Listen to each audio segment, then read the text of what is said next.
Welcome you here tonight. We're very happy to have our good friend Matt Harris here. Matt is a professor of history and then also the coordinator of the legal studies program at CSU Pueblo. And Matt, in addition to his American religion and American history books, has published 4 books on Mormon topics. So, first one was The Mormon Church and Blacks, a documentary history with Newell Bringhurst. And then he did 2 books on Ezra Taft Benson. So he edited this collection of essays called Thunder from the Right.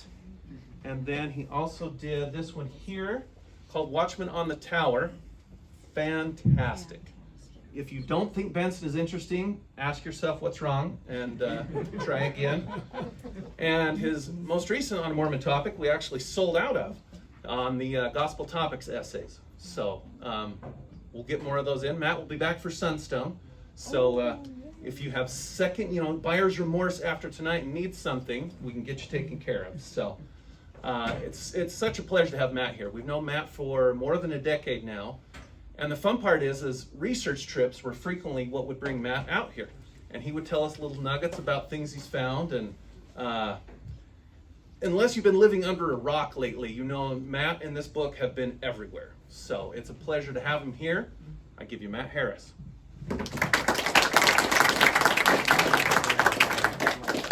Sure.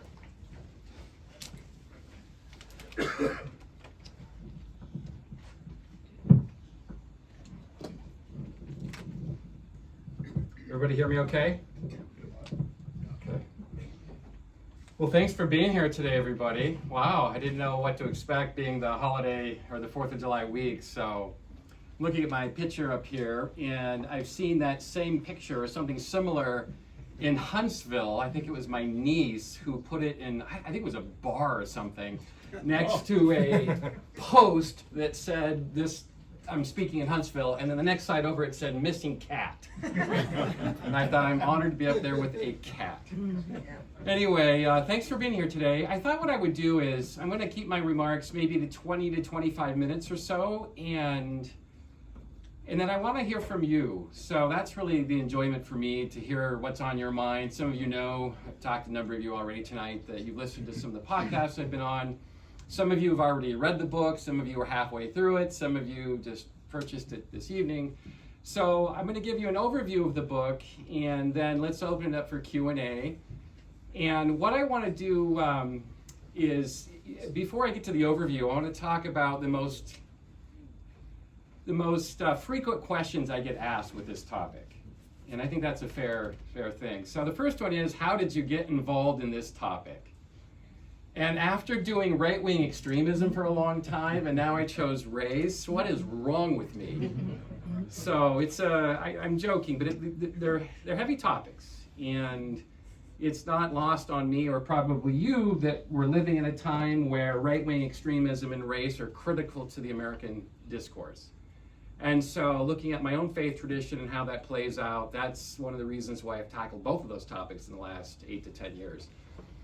The race takes me back to my mission, not unlike many of us who were privileged to serve missions. And I remember in Pocatello, Idaho, I'm a Maine boy, grew up in Maine, and I served in Idaho.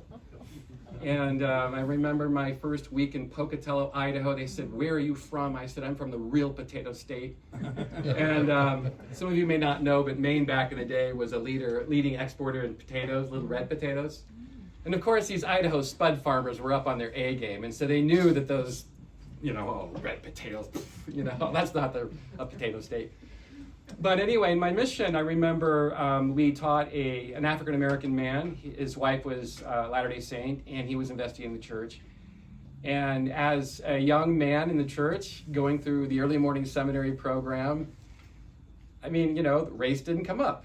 Imagine that.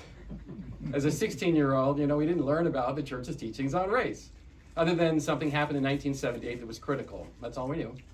So I remember feeling frustrated meeting with this African-American man about how to address these issues. They were important issues because he had heard about the ban and he had heard about some of the rationales behind it.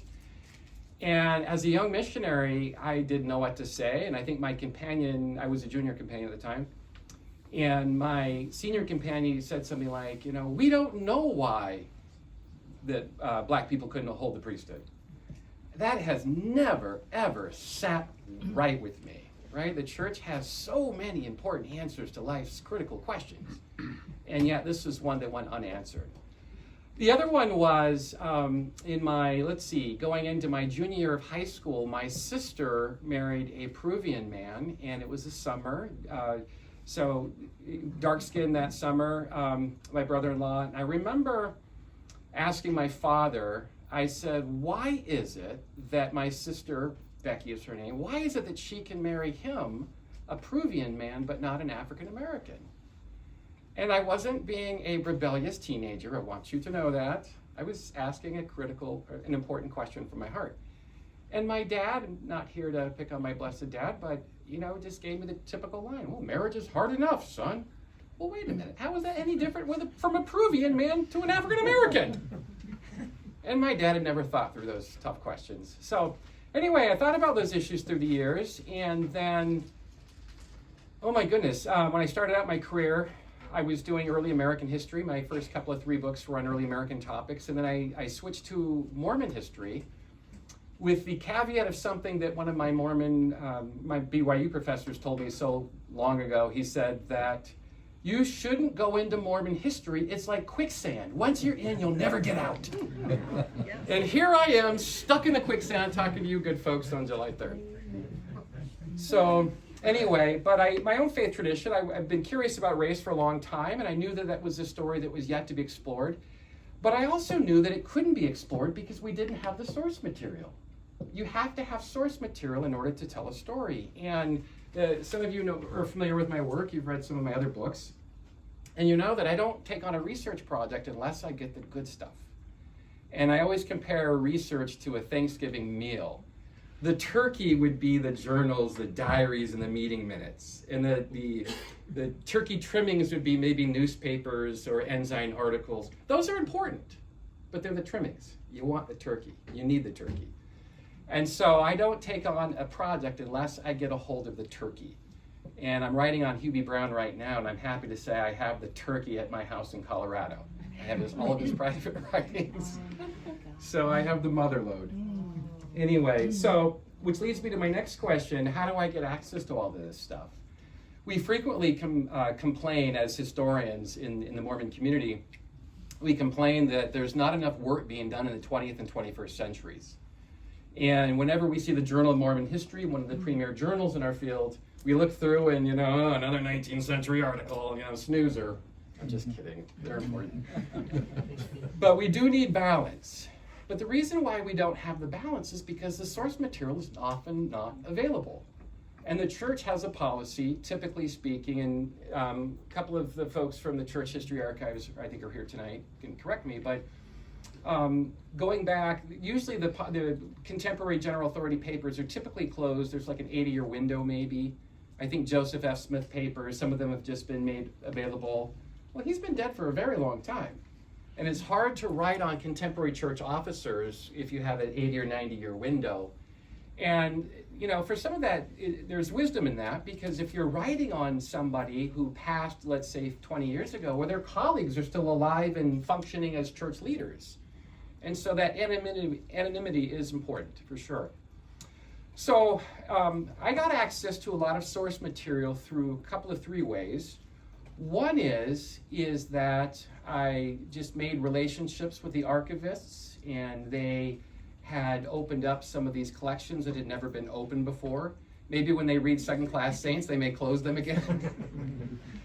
But jokes aside, I'm privileged to go through some of these materials of the Church History Library. Also forming relationships with the kids of general authorities. I've done a lot of that, grooming. Can you imagine an outsider like me calling somebody and saying, hi, I'm Matt Harris, I'm doing a book and I want your father's journals. And so it takes a lot of relationship building and nurturing to do that. And I say that with the greatest respect, because if somebody called me and said, I want you to give me your father's papers, I would say, are you nuts? Because you're learning more about just your research topic. You're learning about family squabbles and trouble with children, and all of that, the whole gamut. And so I don't take that lightly. And of the, I don't know, 24 general authority kids I've interviewed with over the years, it could be a pizza shop not far from here. The late, great Kurt Bench, a close friend of mine, who many of you probably know, opened this shop years ago. He introduced me to one of the general authority sons. We had a hamburger, actually, not far from here. I remember having a 9-hour meeting and interview with the late, great Edward Kimball, President Kimball's son. And I remember passing the interview because I got access to all of his father's papers. And so finally, one of the greatest ways to get access to material from contemporary stuff is through the papers of CES administrators and teachers who have retired. And those papers are at BYU, they're at the University of Utah. And in those days, the 50s and 60s into the 70s, if you taught for CES, you could go right up and call President McKay and say, hey, I'm in town, do you have an opening? I've got 10 minutes, come over, let's chat.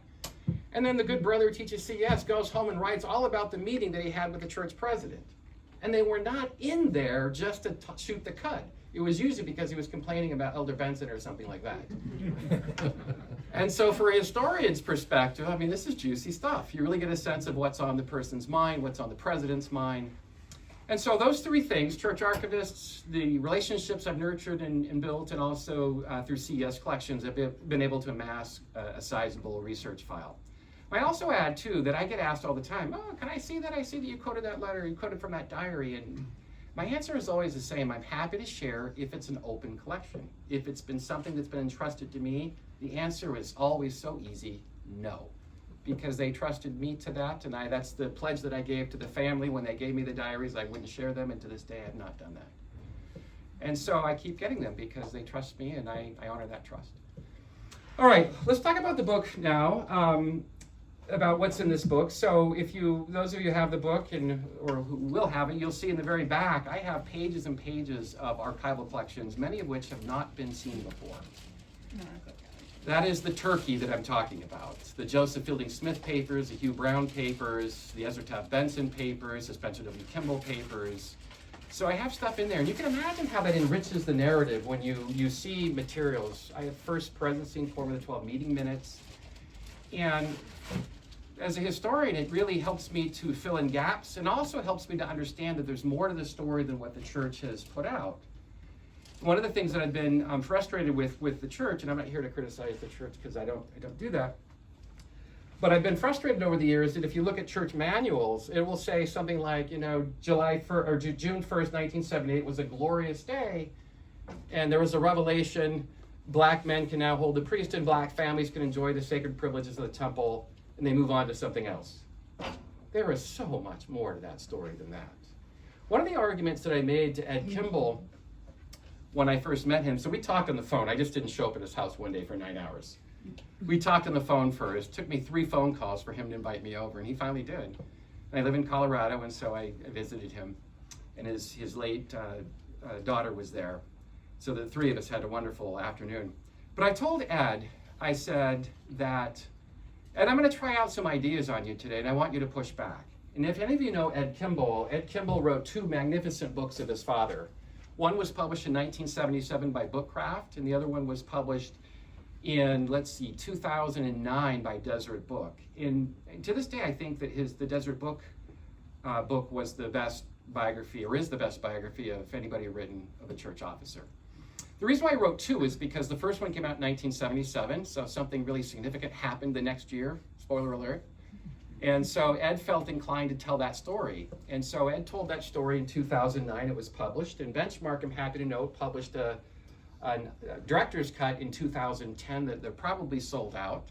If they're not, it's probably on the wall back here for $1 million. There was a limited edition of them.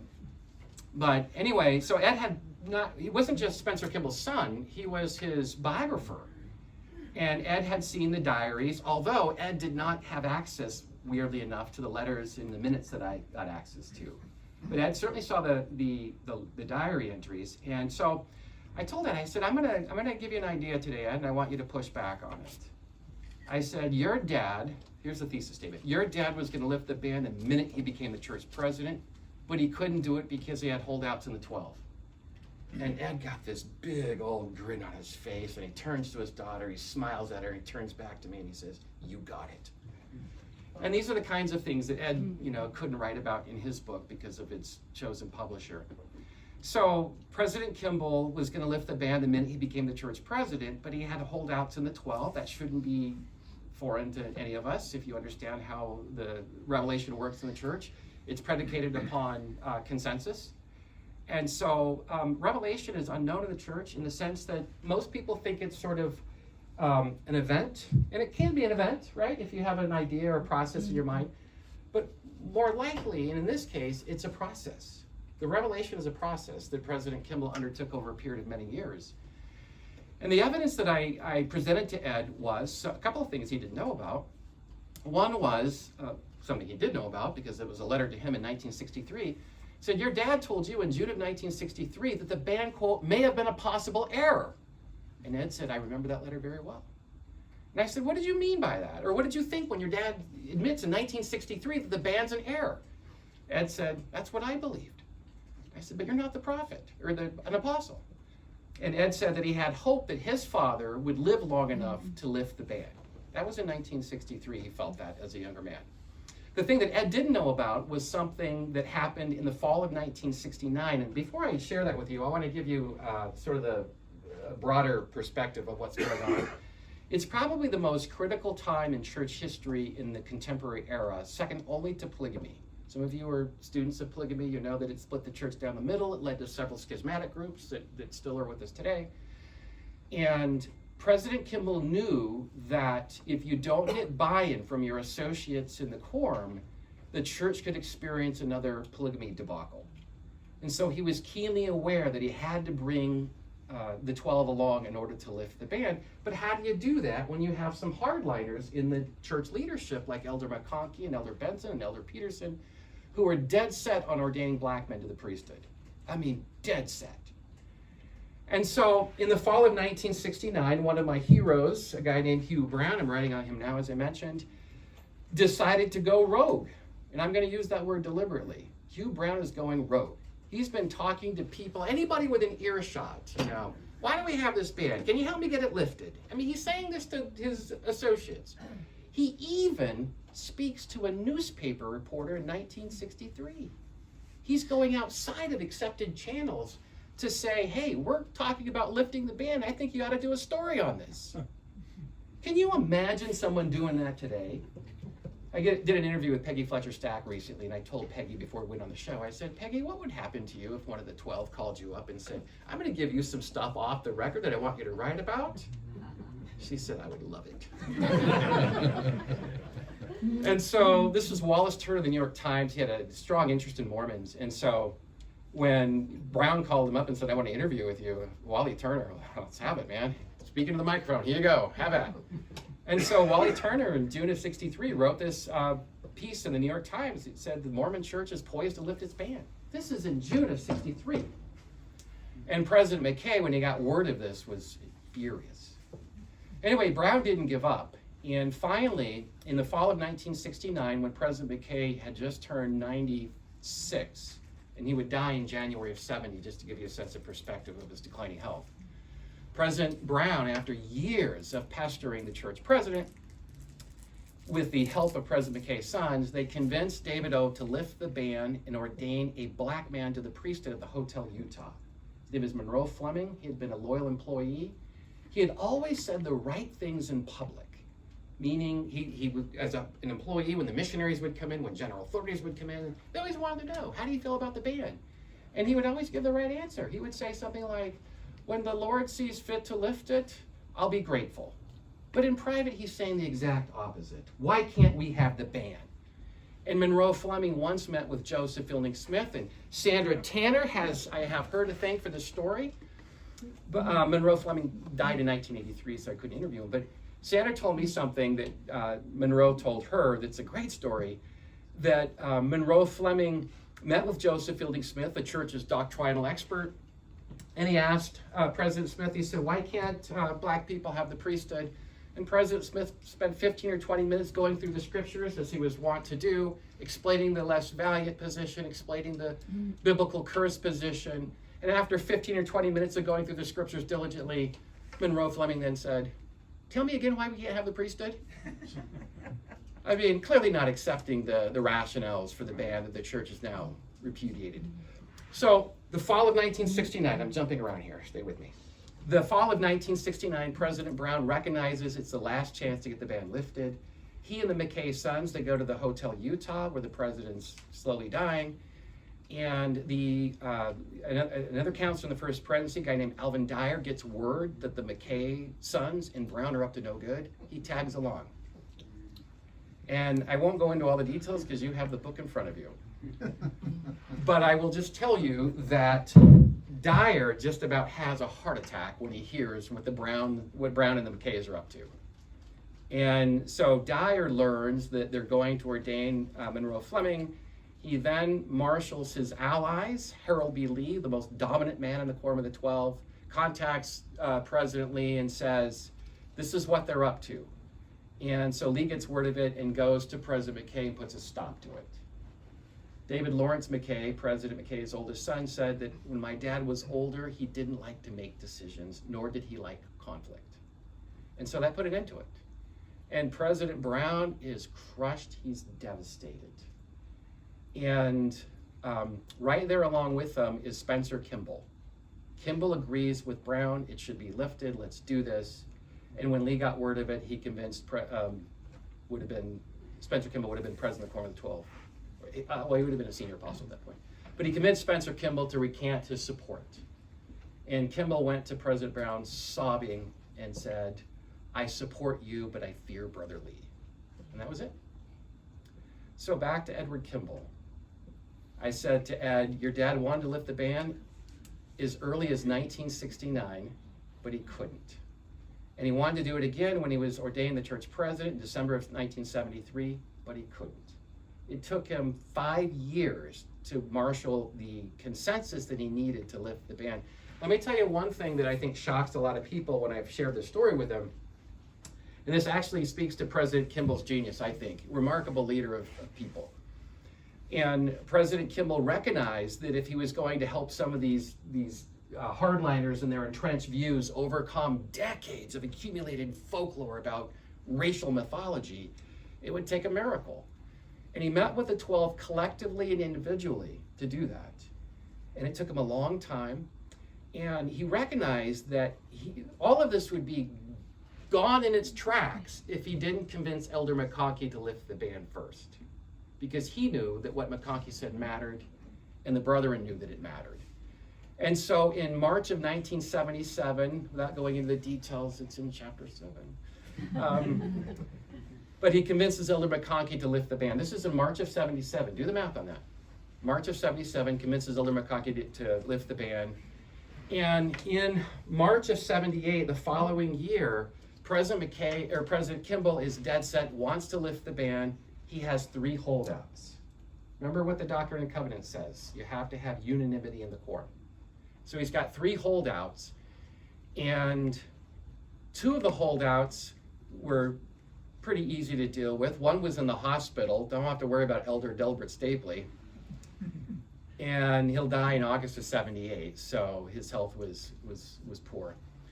Mark Peterson, couldn't win over Elder Peterson. Let's send him on a missionary assignment to Ecuador. See you later.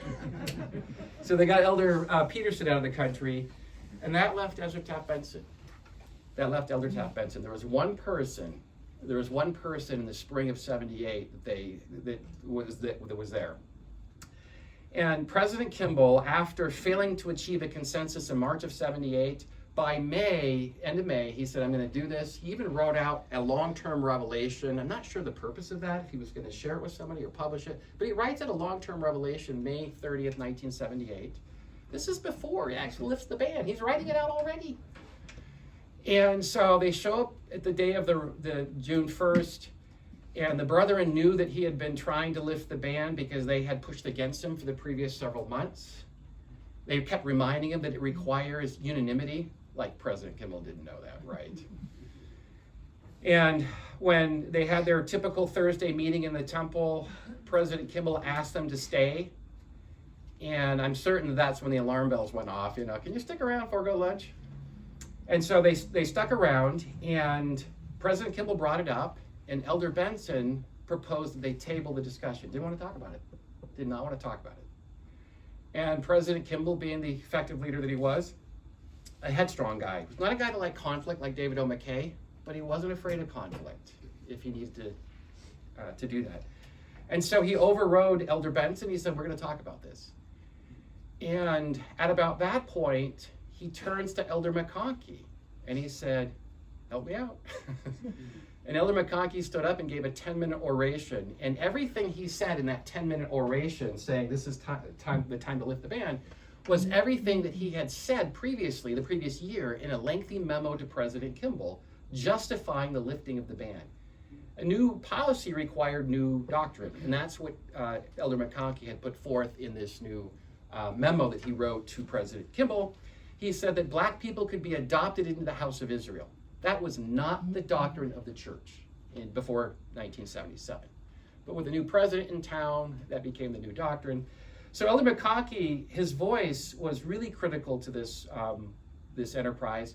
The other two people that came around too, who spoke after Elder McConkie, one would be shocking to you and the other one might not be. The other one that would be shocking to you would be Boyd Packer. He's the one that stood up. I see an eyebrow go up, But the reason why Elder Packer and Elder Monson came to Kimball's defense is because they were the two apostolic advisors to the Genesis group in the early 1970s. And they saw what the ban did to that group. It ripped them in two, split them down the middle. A number of them left the church. And they recognized intuitively that you can't invite black people into the church if you have this ban. And so Monson and Packer, because of their experiences with the black community in the church, they recognized that the ban needed to go. So it was McConkie, Monson, and Packer who came to the president's aid. And that's when they prayed, and then that's when they felt that this was what they needed to do. Afterwards, President Kimball called Elder Peterson, and it's kind of interesting how it happened. He calls him up, and he called him Mark. Mark, we met in the temple today. We lifted the ban. Was there a consensus? Notice the line of questioning.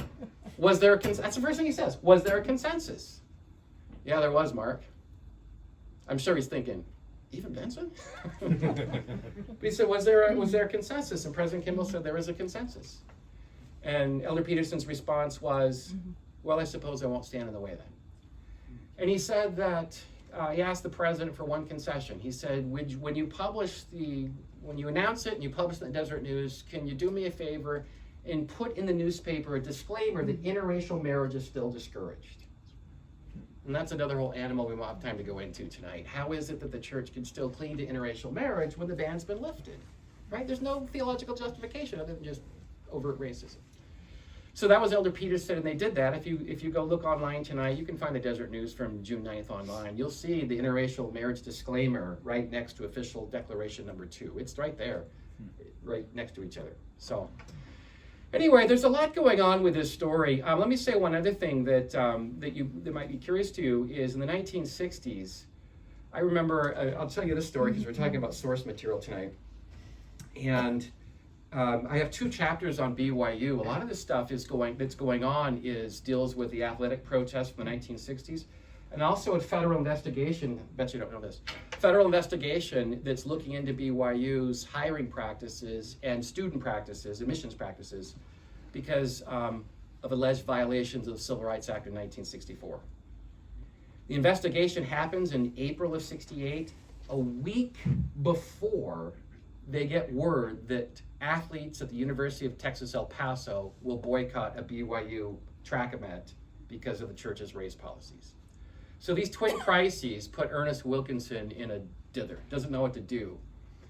And the upshot of this story is that the federal authorities, they investigate BYU and they want to know, why is it that the school invites Polynesians and Mexicans and Maori and all of these different racial and ethnic groups except black people? And Ernest Wilkinson says, well, I don't know, you'll have to ask the black people why they're not here. Nobody's ever accused Wilkinson of being racially sensitive. Anyway, so he insisted that we don't discriminate. And of course, the federal authorities would say, if we don't discriminate, where are the African Americans? Well, you have to ask them. And so in private, Ernest Wilkinson is, of course, telling the brethren in Salt Lake, who comprise the Board of Trustees, he said, they're on to us. They know what we're doing. We don't have policies that are in alignment with the Civil Rights Act. We've been, or I think he said he didn't say we. I've been lying to them. He admits this in a memo. I'm lying to them. I'm telling them we don't discriminate. We do. You know that, and I do, and I know this. And I remember when I asked to see the Ernest Wilkinson presidential papers, which are a closed collection. I would never get access to this today. They've kind of tightened up some policies in the last couple of years. Not sure why. But I remember asking for the access to the collection, and it had to go all the way to the university president. And with the archivist's recommendations, they supported my request, and the president, Cecil Samuelson at the time, I think he's an emeritus general authority now, but he agreed to it. And I remember getting into the collection at BYU, and I was the only one in the archive. And I'm really not this nerdy when I'm in the archive, but I started to look in to see what was there, and everything's saying confidential in big, bold print. And I'm looking around like the Gestapo's gonna get me any moment. But then I had to calm myself saying, you got permission for this. It's not your fault that they didn't know what was in here. And so I was able to tell this great story about how the federal government was going to shut down BYU. And they spelled it right out. If you don't start recruiting black students and faculty, we are going to take away the GI Bill. This is the 60s, folks. Think about the timing on this. We're going to take away the GI Bill. Your research faculty, your science faculty won't be able to get research grants. And thirdly, we'll take away your accreditation. And Harold Lee, in spite of those threats, he said, I don't care what they say, we're not going to listen to them. And fortunately, Richard L. Evans, Hugh Brown, and other apostles said, you know what? I think we ought to listen to them. And so, to Harold Lee's credit, he did come around and decided to play nice with federal authorities. But that's what was going on in the 60s. There's a lot of backstory going on to a lot of this stuff that I tried to tell in this book. And one of the things that I'm not going to be able to talk about tonight is the last third of the book, that a lot of this stuff is a live issue. I think most of you know from reading Official Declaration number 2 that it talks about that the ban's been lifted, that black people in the church can go to the temple and hold the priesthood, but it doesn't say anything about the theology that had fueled the ban. And so many Latter-day Saints are still talking about black people being cursed and less valiant. And it's hard to try to convince someone who's been taught this their entire lives how offensive this is to think that your beautiful black and brown skin's a curse, that somehow you don't measure up, and that you have to aspire to whiteness to win God's favor. And the church has, in my opinion, done so much better with that. But in the 1980s and into the 90s, that was not the case. And of all the African-American Mormons that I've interviewed, I can't tell you how many of them lamented good intentioned white members telling them, hey brother, what's the problem? God lifted the curse. You can go to the temple now. And the black brother would say, you don't get it. I'm offended that you ever thought that I was cursed. And so in 2013, the church issued this magnificent document called Race and the Priesthood, and it's on the church's webpage. And one of the great things about this document is that Latter-day Saints can now, if they're at church or in a public venue and somebody spouts one of these erstwhile racist views, they could just simply say, this is not what the church teaches anymore. It's right here. And it's time to move on. And so that 2013 document was long time in coming. And since 2013, the church, in my opinion, you guys can disagree with me, there's still racism in the church. Many of you know this. It's less about theology. We're not teaching that black people are cursed or less valued anymore. If you talk to a younger generation of Latter-day Saints, they don't even know who Bruce McConkie is. I know some of you old timers are laughing at that because really, I caught him at the tail end of my life, right, in the 80s. But those of you of an older generation, Elder McConkie was everything in the church. But younger generations don't know that. So they're not going around talking about black people being less valued and cursed. They're imbibing in political racism. I'll let you think about that for a minute. They're imbibing in political racism. They're using race, their political predilections and their party affiliations are allowing them to use race as a cudgel to divide Americans, and the church is experiencing this firsthand, up close and personal. That's the sort of racism that we're dealing with today. And you know, if you're a church leadership, how do you deal with that? Because the church tries to stay neutral over the pulpit, right? But it's I can tell you from conversations I've had with a number of people in the church that it's a huge issue. How do you deal with that? Anyway, okay, on that happy note, let's, I'm going to talk right here, or stop right here and open this up to questions. I know there's a lot of people here, so I have one request of you. If you could just ask a direct question. I know sometimes we like to talk about our missions from 50 years ago. And that way we get more people time to ask questions. Okay? Yeah. As I recall, you mentioned that President Kimball had written out a long-form revelation. Can you talk a bit about that? Yeah. How long and when and I don't know.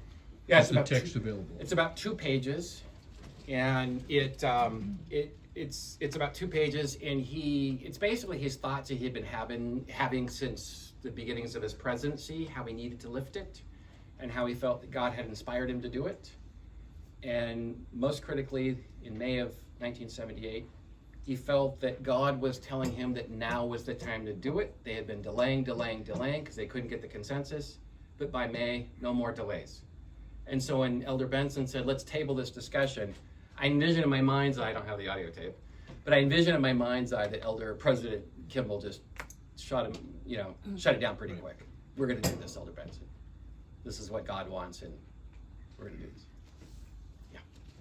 Other than unlimited access to the minutes of the first presidency in 12, what other documents would you like to have had access to?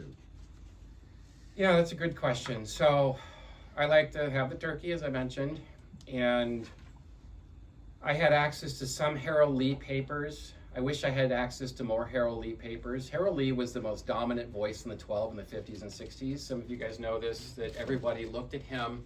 He was third in line for the presidency. They looked at the aging president, this beloved prophet, blonde hair, gregarious personality, David O. McKay. Then they looked at the Joseph Fielding Smith, who was 2 years younger than David O.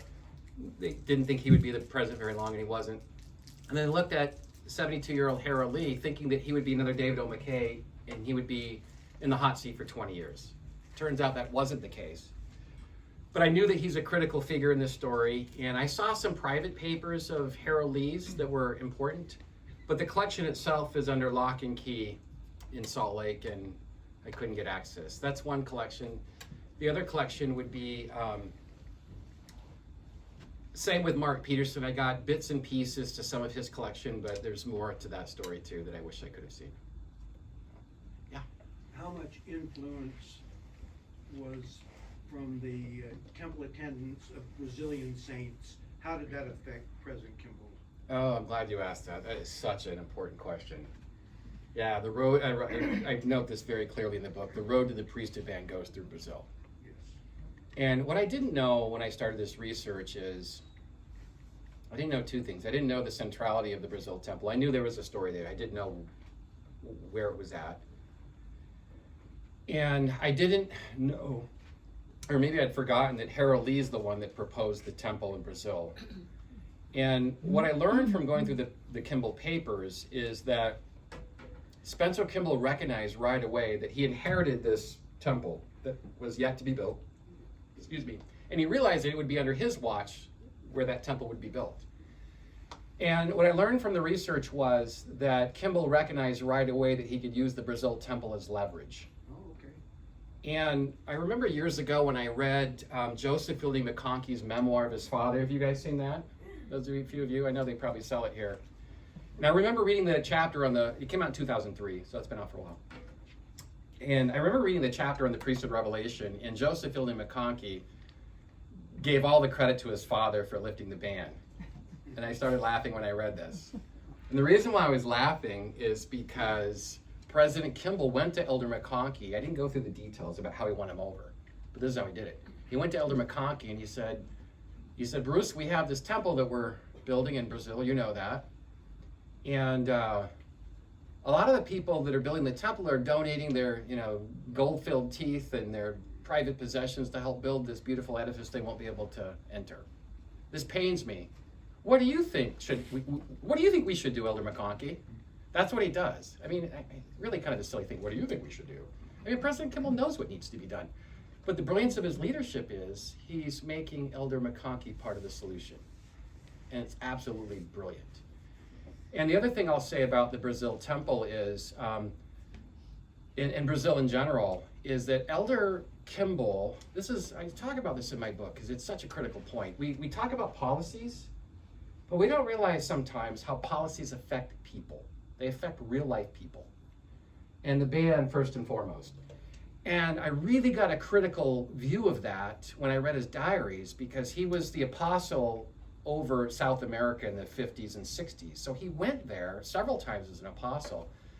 And frequently he would write in his diary that he would have these young, as he called them, Negro boys, who would come up to him afterwards and they would be sobbing and they would say, 17-year-old kid, they would say something like, we want to serve a mission like the rest of our Corps members, but my skin prevents me from doing so. So Kimball hears this throughout these conferences, goes back to his diary, and he writes in his diary, he said, I'm crushed by this. These Negro boys are faithful, they should be able to serve missions. So he's witnessing the pain this doctrine and this policy has caused people. And to think that didn't weigh in on his leadership when he was the president, I think would be remiss. Next question. Yeah, in the back. Since you're the 20th century historian, on this issue or any, who had the most influence over Mormon theology in the 20th century? Was it McConkie or was it Joseph Fielding Smith? Is there a difference? Oh, did I lose this? I must have lost this. Sorry.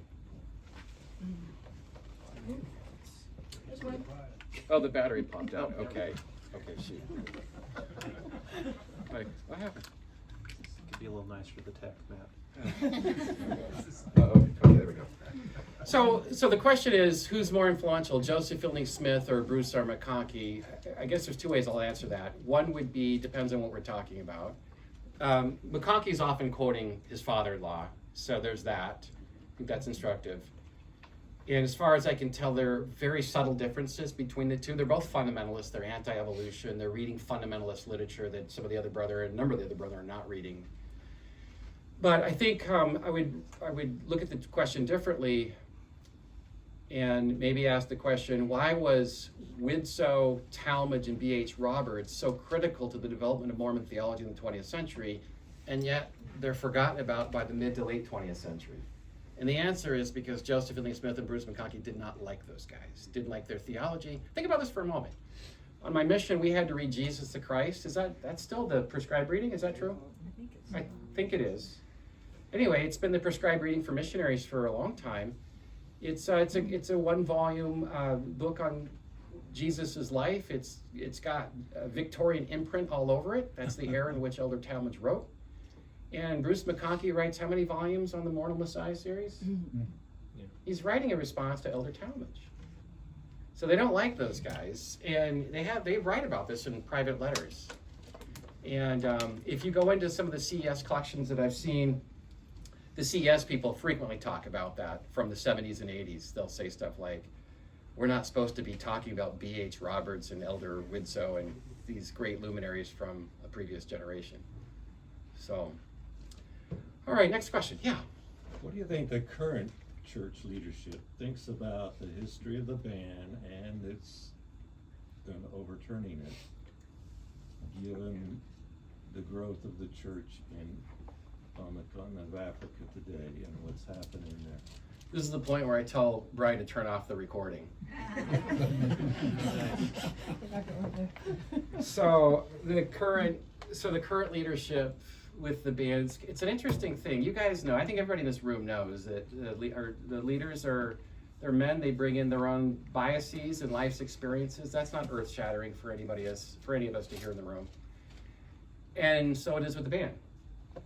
And so, without going into details, because I want to not do that tonight, I will just simply tell you that there are some people in the current leadership, today's quorum, who think that the ban was inspired, but yet needed to be lifted. And there are people in the leadership who argue that there was nothing that was ever inspired about the ban. It was just born out of 19th century racism when 4 million Africans were enslaved. That's where you're at today. Let me tell you a quick story about that. Did somebody, let's see, just a handful of years ago, the Come Follow Me manual?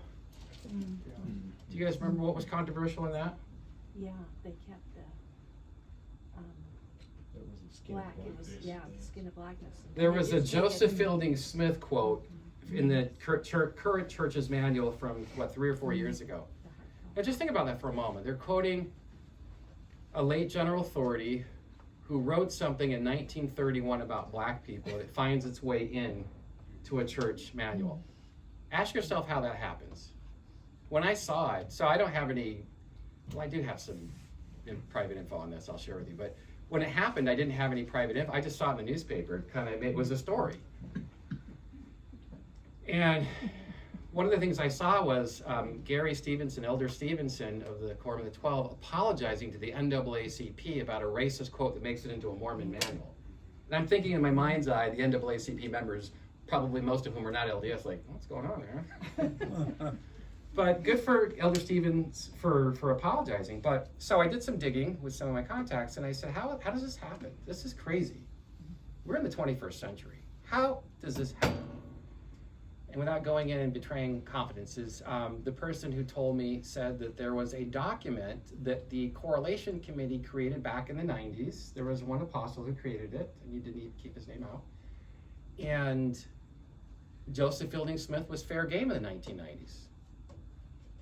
That document had never been revised.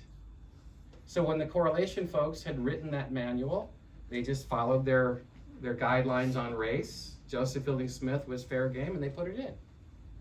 That's another whole set of commentaries, right? How in the world does anyone who's out breathing and living in the 21st century think that this is okay? Especially since this is a 17 million member church, most of whom live outside of the United States. So anyway, when enough people complained, they got rid of it really fast. Not in the hard copy. Is that not in the hard They copy? did not put out, they only fixed the It was electronic. too late. It was too late, And there was a yeah. lot Yeah, it of was people too late. mad that they Manuals didn't were out. redo the hard copy. Yeah, that's tough. That's really, really tough. Do you guys know, some of you, BYU had a big issue a couple of years ago? Are you aware of this? Don't. So some of you may not know, but I asked because it was in the newspapers, not that you follow these things. But the Salt Lake Tribune did a story, curiously not the Desert News, but the Salt Lake Tribune did a story about a big racial episode. I talk about this in my book. You can see the sources. But they did a story about 2 or 3 years ago about systemic racism at BYU. And so what does that mean? You know, there's an issue of racism. So they did some surveys, and they found that a number of BIPOC students, black and brown students, felt that they weren't accepted there because of the color of their skin. Once again, we're in the second decade of the 21st century. What is going on at my alma mater? And so I was at a BYU archival trip a couple years ago, just after the story broke, and I saw the religious dean who was in there. And I saw him, and he came over to me, and we started talking, and I said, all right, fess up, what's going on?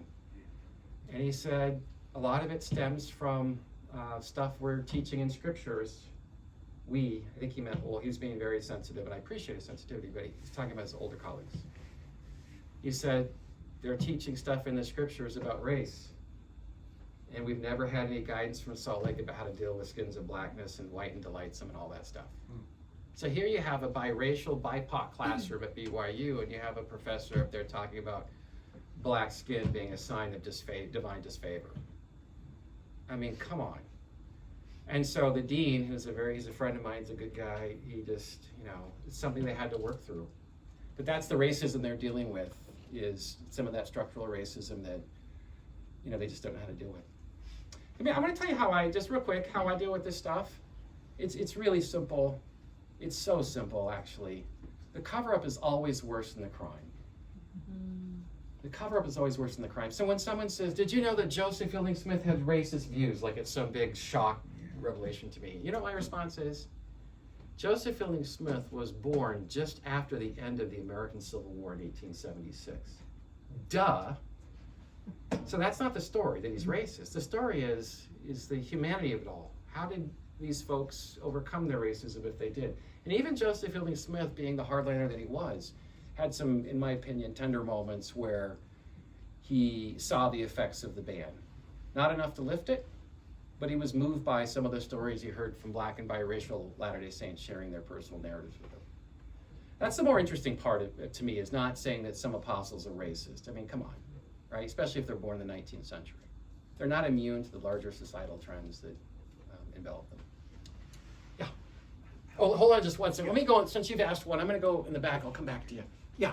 Yeah, I was kind of wondering, comparing it to modern day with LGBTQ issues, I imagine if the church changed policy now, that might affect some members leaving. So I wonder if there was like a disaffection of members leaving when the ban was removed, and that was something the brethren were concerned about, since it had become doctrine that they couldn't change that. Or, Are you talking about LGBTQ or ban? more of the black ban, like when they did change that, Oh. they were concerned that a lot of people would leave, that they couldn't change it, and if there was indeed a big disaffection. There wasn't a big disaffection over the ban like there was LGBTQ in the last handful of years. Not at all. The church was, if you want to know what moves the church, it's hard for the church to be an island if their fellow co-religionists are adopting racially inclusive theologies, and if they're changing their views from the 40s and 50s and 60s in which they too taught a divine curse. When those religions, mainstream evangelicals, mainstream Protestants and Catholics, when they're changing their theologies, and by the 1970s, what you have, and they're accepting civil rights too, what you have left by the 70s, you've got the fundamentalists and some, I say this respectfully, but some fringy fundamentalists, some fringy evangelicals, and the Mormons. That's not a good place to be. Also, too, and this is what I argue in my book, that Spencer Kimball wanted to do what David O. McKay wanted to do. He wanted to globalize the church. You can't globalize the church if you can't get into Black Africa, Sub-Saharan Africa. And they had tried it over the years. They tried it in Nigeria in the early 1960s. They sent white missionaries to run all black churches. That's not going to work. Nigerians want to run their own churches. And so there's a whole bunch of things that goes into this, but that's really what it is. It's Kimball trying to globalize the church and also recognizing that the rest of the world is moving with the times and the church is not. And to President Kimball's credit, he recognized that. Yeah. How, a little interesting in some of the way you pursue your research. How do you handle anonymous sources? Like, how so? Don't you have to be very sensitive about what you reveal? Because I can kind of guess who you're talking about when you talk about the dean of religion at BYU. But I'm wondering, how careful do you have to be about not revealing too much about an anonymous source? I don't. I appreciate that question a lot. So when I interview people, so one of the people I talk about in my book is Darius Gray. Some of you know Darius Gray is a great man. I've interviewed him several times over the years, and Darius and I have an understanding that when I interview him, he just tells me, he talks. And if I could put into my book even 60% of what he tells me, the book would have been twice its size. And so he tells me a lot of things that I can't use, and then I put in writing, this is what I'm going to use from our interview, are you okay with this? Okay. And he goes through line by line, yep, no. And so that's how I do it with him. If I get an anonymous source, I write contemporary stuff. There are a number of people in my book who are still alive. And when my rule is when they've outed themselves through something, then I don't have to protect their name. But I'm thinking of a bishop in 1975 in Rochester, New York, who wrote this anguished letter to President Kimball. This is 75. If this man's alive, he's probably in his 80s today, maybe. And this is a private collection. This bishop did not want to be part of history. I left his name out. but it's about a lawsuit where he was called, he's a superintendent of a large school district in Rochester. And he wrote this anguished letter to President Kimball in which he said, I was called to the witness stand over a racial incident in my area by virtue of my position as a superintendent. There was a black woman who was suing us because we didn't hire her. And the opposing counsel was ready for him. State your name, says his name. Do you hold a position of ecclesiastical authority in the Mormon church? I do. What is it? Bishop. Does that mean that you're over the entire congregation? Yes, it does. Is there anybody in your congregation who cannot hold the priesthood? They're just walking him through this. And anyway, it just dawned on him that, and then they asked a follow-up question. Is it true that Samoans and Chinese and Mexicans and all these other racial and ethnic groups, can they hold the priesthood? Yes, they can, but not Negroes. And that he wrote this really, really tough letter to President Kimball saying, how do we do this? Can we lift the ban? So if you look at my footnote, it'll say anonymous bishop. I know in 1949 there was like either, I don't know if it's a proclamation, a statement that was released by the church, just kind of reaffirming kind of the ban of the priesthood. Something I didn't learn about until somewhat recently. I don't know if you have any information on that and just a little bit more context and just... The 49 First Presidency Statement? Yeah. Yeah, so that's the basis of a big chunk of chapter 1. So let me think about this for a minute. There are 3 statements that the church has produced on race. One is 1949, one is 1969, and then one is 2013 with the race and the priesthood. And the 1949 one, I go through this in great detail, so I won't here in this setting, but it's basically a document because of a professor who's pushing the church on the race issue and doesn't think it's a doctrine, hopes it's not a doctrine, hopes it's just a policy that could be discarded. And the First Presidency responds to this very vocal professor by producing this 1949 First Presidency Statement. It's not used over the pulpit in General Conference. It's not published in the Improvement Era, the main magazine of the day. But it is sent out to mission presidents. It's to be used on the BYU religion, in the BYU religion department for students to read. And it was essentially a document that people could look to if they had questions about the ban. And the instructive thing about that 49 First Presidency Statement is that it calls the ban doctrine. It uses the word doctrine twice, and it says that it was part of the church from the foundation, which is not true now, we know, because there were black men held the priesthood during the early days of the church. Yes? You mentioned Sao Paulo in Brazil. Do you have any comparative stories or research for Johannesburg? Was it like a race of racism, or was it benevolent racism? For instance, William Henry Talbot, who colonized Kearns, came from Johannesburg, and his duty was to colonize the Negroes. So what was hostile racism? What was benevolent racism, like the white savior complex, and how did that play into Johannesburg compared to Sao Paulo? Oh, that's a loaded question. I don't think there's anything that's benevolent about racism. I want to be very clear about that. I mean, there are different kinds of racists, right? There are just people who would use racial epithets and they know they're being provocative and racist, right? And there are people who are uttering racist statements. They probably don't know what they're doing, but it still stings all the same.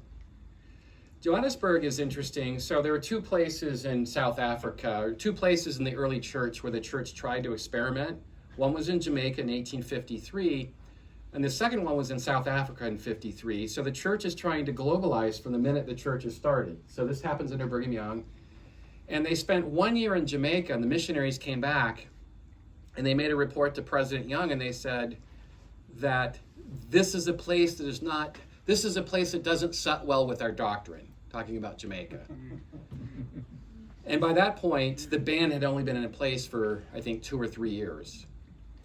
So they abandoned Jamaica, which of course is a majority black country, and they went into South Africa, and Johannesburg and other places, they're targeting what they think are racially pure regions of those countries. That is, they're staying away from people that may have mixed blood or African lineage, and they're trying to target people who may have a cursed-free lineage, if I can use that term.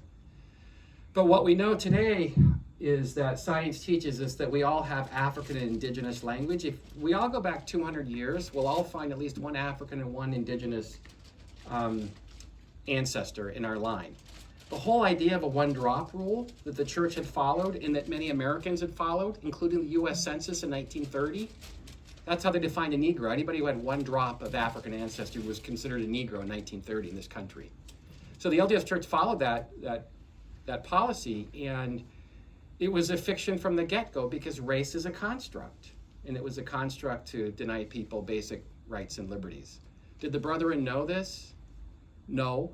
Although Lowell Benyon and Hugh Nibley knew it and told them on a time or two, but I think it went right over their heads. In the early 20th century is when this research started to come out from an anthropologist at Columbia. And Lowell Benyon and Nibley were reading Franz Boas, and they were sharing with the Brethren there's no such thing as this one drop.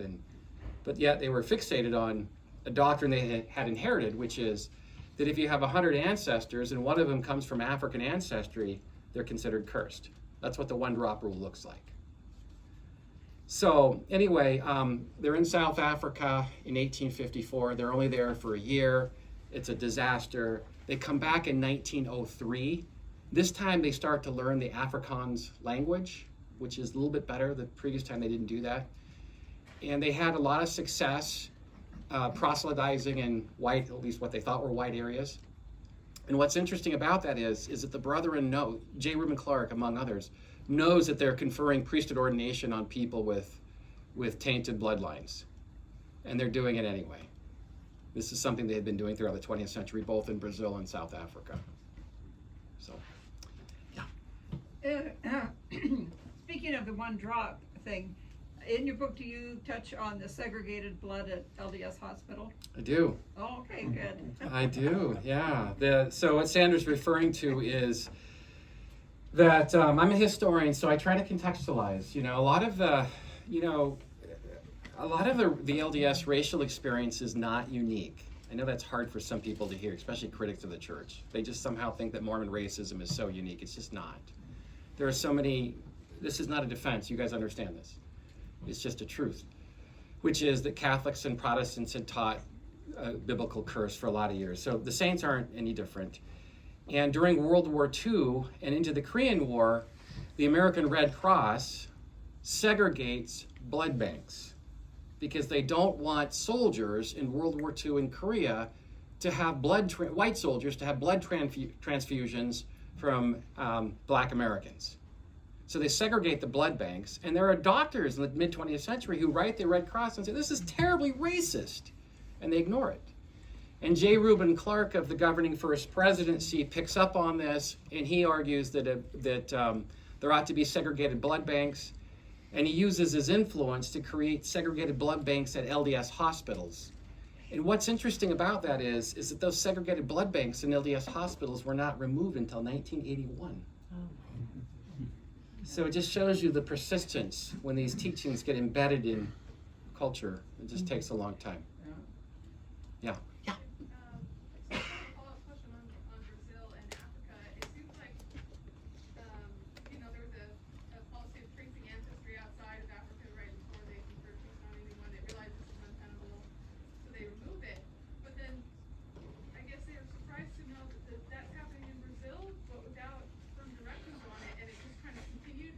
It seems like there might be a little bit more to that story of why kind of ad hoc way that was still going on in Brazil. Anyway, it seems like there might be some more of that story there.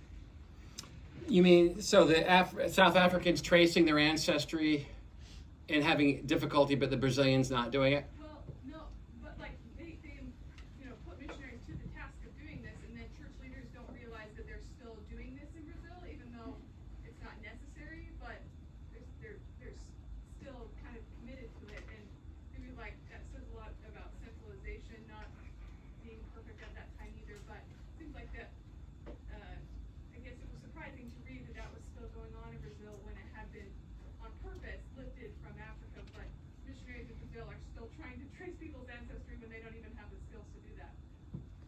Yeah, so excellent question, Jessica.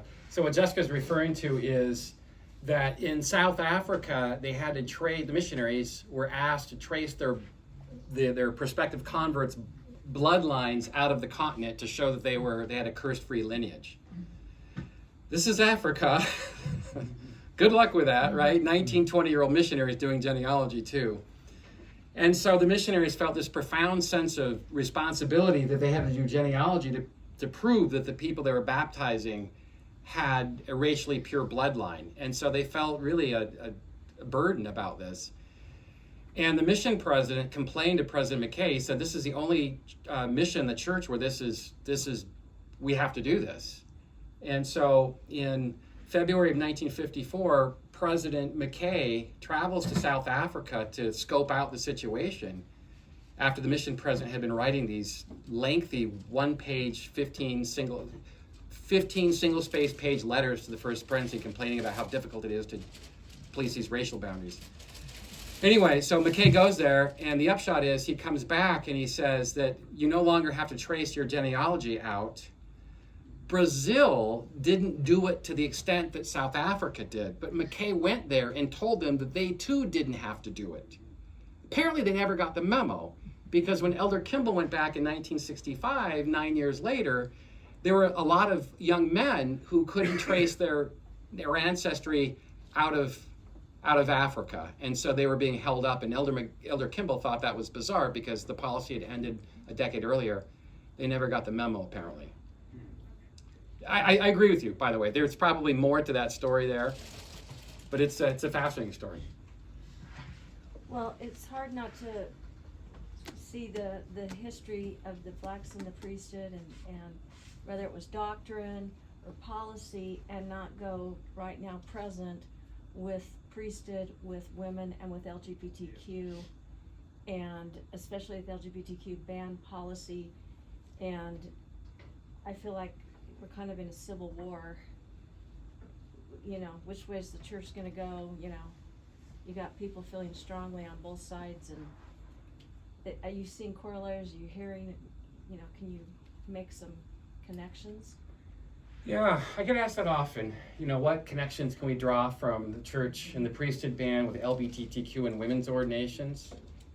And I'll share a couple of quick stories that hopefully may illustrate it. One deals with a man I interviewed years ago, Black Mormon. He was at Home Depot and he saw Elder Holland there in line buying a hoe for his garden. So he's in his blue jeans and a t-shirt, just a Saturday working in his yard.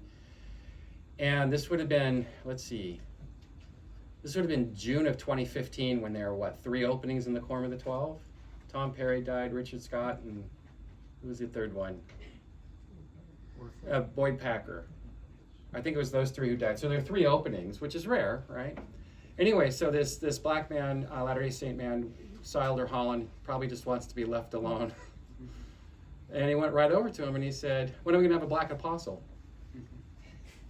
I love the directness. So it wasn't, hi, how are you? When are we gonna have a black apostle? And Elder Holland, to his credit, he turned to this brother and he said, when there's more black people in the church, it's a possibility. Notice what he didn't say. He didn't say, well, we'll pray about it. He didn't say any of that stuff. He was talking about numbers. When there's more black people in the church, it'll be a possibility. That's the first story I'll share. The second story is I interviewed with Michael Otterson, the head of the church public relations department years ago. Nice man. He's a Brit, so he's got this beautiful accent. And it was about the time the church had put, they wanted people in South America to play Adam and Eve in the temple ceremony. And I mean, now think about this for a moment, right? If you're in South America, why are you having Anglos play Adam and Eve? Seriously. If you're in sub-Saharan Africa, why are you having, Anglos playing Adam and Eve? You want representation, right? That's how it works. And anyway, so I said, tell me about how you got a brown Adam and Eve. He said, simple. A critical mass of people complained and we listened. I said, wow, that's pretty cool. That's how it works. You get a critical mass. There's not a critical mass of women or LGBTQ people in the church. That's all I'm trying to say. I'll let you stew on that for a minute. So, this is probably not a historical question, but the remaining, a lot of these problems have been solved to eliminate racism in the church, but we have the Book of Mormon and scriptures in the Pearl of Great Price that are really problematic. I mean, if you could advise the 12, I don't know, how can that, how can we solve that? Who's to say he's not? Maybe he is. And I know it's not historical, but that seems to just stand out like, wow, as long as you've got that in there, how are you, the problem is going to persist. With the racism? Yeah. Yeah. Don't you think? Yeah, so I had there was a mission president who called me. He's off his mission now. Anyway, he's a friend of mine. He called me and he said, I'm doing more pastoral care with my missionaries now that I'm home than I ever did when I was on my mission. I thought, that's a remarkable statement. What were you doing on your mission? I mean, I'm joking, because I can say this to him. And he laughed, and anyway, he said, seriously, I'm doing more pastoral care. And I said, what's going on? He said, it's the usual. It's LGBTQ stuff. It's racism. It's just stuff that people find on the internet. They hear in the 21st century. And he said, you've done a lot of work on race? And I said, I have. I said, I want to ask you a question. It's going to be a direct one. Sure, shoot. Do you think Brigham Young was a racist? What? Have you read the Journal of Discourses? I mean, listen to me. I did not embellish that one sec. I responded to you the same way I responded to him. In that tone, come on, man. This is a dumb question. Do you think he's a racist? Holy cow. That's not the interesting thing. I have students who say sometimes, they'll go on some little high horse. The founding fathers were racist. Just like, that's so not helpful. They live in the 18th century. This is a slave society. What's more helpful is let's drill down a little bit and talk about their racism and the way they treated slaves and tease out differences. That's really where the rubber hits the road. It's not just giving these blanket summary statements about racism. So the same thing with Brigham Young. Of course he's a racist. And so tell your missionaries that yes, he's a racist. That's what people in the 19th century were racist. That's just the way it was. But then you can hold up the document in 2013 and say the church does not believe this anymore. And you know what? You'll be done with it. Most people can accept the fact that somebody who lived in the 19th century was a racist. You'll be done with it. But when you start to justify and to coddle it and put some artificial sweeteners into the Journal of Discourses, that's where you run into trouble. So I told him the best way to confront this racism head on is just to own it and say this is not where the church is at in the 21st century. And I bet your missionaries will move on from that too. But how can they move away from racism with the Book of Mormon and the Book of Abraham echoing it? Sandra, I was trying to avoid his question. Sheesh. Thank you, Sandra. I fooled him, but not you. So I would say the same thing. This is where it gets tricky, right? This is where it gets really tricky. So what I would say is that, yes, there are racist elements in the scriptures, and no, this is not how we should teach these things today. Even though a church leader once taught that, interpreted those verses in 1913 this way, this is not how we're doing it today. I don't know what else to do, because if you start to redact the Pearl of Great Price and some verses in the Book of Mormon, it'll be interesting. Yes. Maybe we'll put it through the Correlation Committee. Yeah. So you talked a little bit about just like how, there's still racism within the church, the culture, and it's caused so much pain, and even you see that pain even to this day. I guess my question is, even with the reversal and with the gospel topics, let's say, do you think the church has any responsibility or leaders to apologize for this, for the pain that's caused, with all these issues? Because we see that in other organizations, non-religious or religious organizations, they apologize for the past, the mistakes of their past. Do you ever see that happening, or what's your opinion kind of on that? Right. Ooh, that's a heavy one. So I'm a historian, I write history, and when I write history, I just don't have an agenda. I write the history as responsibly and sensitively as I can. But when you write about race in a faith tradition, it comes with a territory where you get the hardship and heartache. I get African American, Black and biracial Latter-day Saints contacting me every single day that this book has been out. Part of it's the podcast, part of it they're into the book already. And I'm sitting on my wife. What are you doing with your phone, you screenager? Well, I'm writing somebody back. And so they're sharing their stories, their burdens. And it's a live issue. That's not why I write this, but I hope that it does lead to healing. And the only way that one can heal from this is to own it and apologize for it. As a white man, I get privilege in this church. I don't have to share the burdens, or I haven't had to experience the burdens of some of our Black brothers and sisters, but I see them and I hear them. And I hear from them daily, as I mentioned. And so I'm wearing this a lot. Let me give you just one. I don't want you to think about this. This sister 2 days ago wrote me a letter from Virginia, an email. I said a letter, I'm not that old. But she wrote me an email and she said that I couldn't stay in the church because of my Black skin. I wasn't accepted in my ward. Now, I'm here to recognize that not all wards are that way. I get that. But I wasn't accepted in my ward. And then I left. I no longer participated. And the Black community no longer accepts me because I belong to a white church. I feel adrift. I have no identity. And I read that email. It was probably 6 paragraphs worth. And I had to go for a long walk around the block to think about how I wanted to respond to her. An apology will go a long way. Yeah. One more question. I'll take it. What would you say are the greatest contributions to Mormon history, American religious history that your book makes, and what gaps do you see that this work fills? Yeah, so I mean, a couple things I think. One is that the Mormon racial story is the larger American story, right? You can substitute Latter-day Saints for evangelicals, Catholics, Protestants in the mid-20th century. They have restrictive boundaries in their worship services. In the 1950s and 60s, they're segregated. So the Latter-day Saint experiences that larger experience. And I think the Latter-day Saints, the church comes late to the party. In the 1990s, some of you may not know this, you'll get into my book and you'll see this, but in the 1990s, there's a movement among several mainline Protestant Christian groups to apologize for their past racism. This is the 1990s.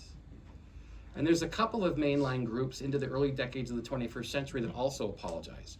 They don't just apologize, they go through very specifically about the theologies they had once taught that had denigrated and harmed Black people. And I can't help but think that why wasn't, this church part of that movement in the 1990s? Well, they weren't there yet. But I'm hopeful, Jessica, that they'll be there in the next decade. But if you want to know where the church is at, you look at the leadership, right? A lot of these things are driven by leaders. President Kimball, if he wasn't the church president in the 1970s, the ban would not have been lifted because his successor was Mark Peterson and his successor was Ezra Taft Benson. That was not going to happen. So a lot of it's leadership driven, and obviously President Nelson's going to be 100 soon, and Elder Oaks is how old? In his early 90s? 91, and I mean, I suppose if we were playing bingo tonight, we'd put our money on Uchtdorf, right? President Uchtdorf. I don't know, because he'll be the church president one day. He's a younger man, comparatively speaking. And then after that's David Bednar. Oh, no.